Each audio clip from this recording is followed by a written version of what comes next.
Hey, what's up, roadies? This is Adriana from Roadie Free Radio. In this episode, Larry talks to Marc Urselli, a three-time Grammy Award-winning engineer, producer, mixer, sound designer, and chief house engineer for the historic New York City and legendary recording studio East Side Sound. In this clip, Marc talks to Larry about his big break of singer-songwriter Lou Reed, who he has worked with for a total of 7 years. Marc's secret, it's all about sharpening your tools. Oh, and not missing any cues. If you want to hear more about Marc, make sure to check out the full episode number 108. Thank you for listening, and thank you for subbing. Here are Larry and Marc. Let's hit Lou Reed, because we're coming close. You got a lunch. Lou was one of the longest artists you'd worked with. Is that correct? Yeah, I've worked longer with Zorn than with Lou, but I worked with Lou Reed for 7 years, doing live sound mostly and some studio recording. On your website, he's got the quote that says something to the effect of, "You get my sound. You make me sound the way I want to sound." That's a pretty phenomenal statement from a guy like Lou Reed. Yeah, no, Lou is a very, very demanding and tough person. So to be appreciated by Lou meant a lot. And to work with him meant a lot. You know, he can choose to work with anyone he wants to, but he chooses you. That alone makes you feel good. But you're always on your toes. Yeah. And you always have to be ready, and you always have to make sure that he's happy. Yeah. He's probably one of the most demanding people I've worked with. Yeah. But, that also keeps you sharp. And yeah.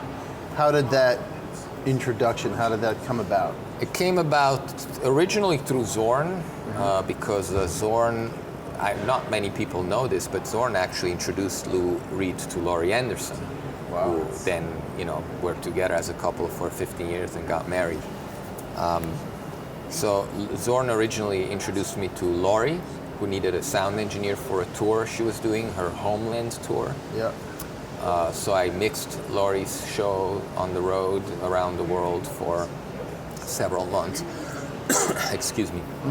And the first show I did, I was coming off the road with another artist. I was in Japan, and because of the dates, I had to jump on Laurie's tour without having done a single rehearsal. I had seen her show. I went to see her show in New York, just to watch it, just to see what I'm about to see every to show here. mix. Yeah, but I mean, I specifically went for homework. Yeah. Then I went to Japan, worked with whoever I was working there, and flew back, and flew directly from Japan to somewhere in the States. That was New York, I forget. Somewhere, I think, in Florida, and did my first show with her. And it was nerve-wracking because I'd never mixed a show, but Lou was there as her husband, and basically sat himself next to me at front of house. And everyone looked at me with sad eyes, thinking, this is going to be bad for him.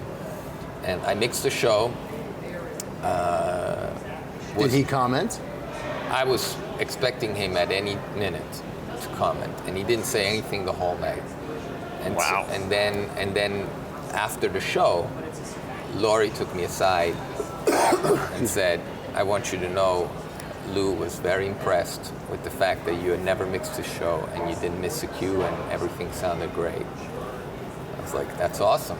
And then everyone in the crew was like, "Man, I don't know how you did that, how you survived Lou sitting next to you." Not just the pressure, but he apparently, I was told, didn't happen with me, but apparently he's very big on commenting when he's unhappy. Yeah. I didn't get any of that, so I never saw that side, but I was told, the production manager, who's also our lighting technician on that Laurie Anderson tour, was like, "Man, I can't believe that Lou didn't say anything. I can't believe you came from a show in Japan without mixing this and it sounded like that." Everyone was very complimentary, and so that kind of sealed the deal with Lou, I think. I mean, he never said that to me, but I think that's when he probably looked at me as a sound engineer and not just as his wife's sound engineer. Right. And he thought, maybe I'll bring this guy with me. And that's how it happened. I finished Laurie's tour, and then he started going on tour, and he called me. Yeah. How do you mentioned he can be tough, hard. How do you work with that? you just sharpen your instincts, sharpen your claws, sharpen everything you have, sharpen all your tools to be ready. Yeah. I mean, the way you work with Lou is he asks you for 5 and you prepare 15, because if he asks you for 5, there's a very good chance he'll ask for 8 or 10 things or whatever. Yeah. So you prepare 15 of them so that you're ready, so that whatever he throws at you, you're ready for it. Were you a Lou Reed fan prior? Not a big one. I mean, obviously I knew the songs, but I didn't really have his full discography or anything like that. So it wasn't like I was about to work with one of my heroes. Sure. I very much respected and appreciated him. Yeah. But I was more into heavy rock when I was younger. So. Hey, what's happening, roadies? It's Larry here. Just wanted to thank you so much for listening to this short clip. I really hope you got something out of it. If you can take 2 seconds to head over to iTunes and drop us a review or a comment, we would greatly, greatly appreciate it. Keep listening, keep coming back, stay healthy out there, and remember, no roadies, no rock and roll.